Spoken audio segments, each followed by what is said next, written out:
আজকে এই উপকরণগুলো দিয়ে আমি শুটকি তরকারি রান্না করব। আর উপকরণগুলোর মধ্যে সব কিছু আপনাদের সাথে শেয়ার করলাম। ছড়া, দন্দল, আলু, কলমি শাক আর শুটকি।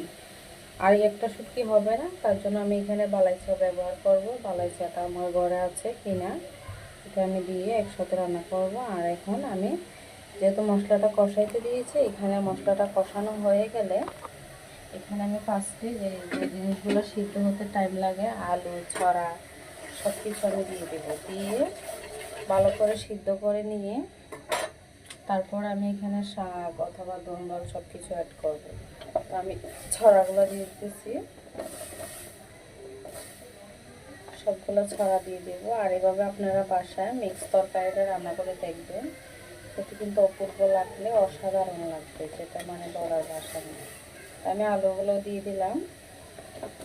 আর দন্দলটার স্বাদটা আমি সবে লাস্টে ব্যবহার করব, কেননা এই জিনিসটাতে জাল অতিরিক্ত লাগে না, হালকা জালে হয়ে যায়। আমি সব কিছু দিয়ে দিয়েছি, দিয়ে এখন ঢাকনা দিয়ে দেখে সুন্দর করে কষিয়ে নেব।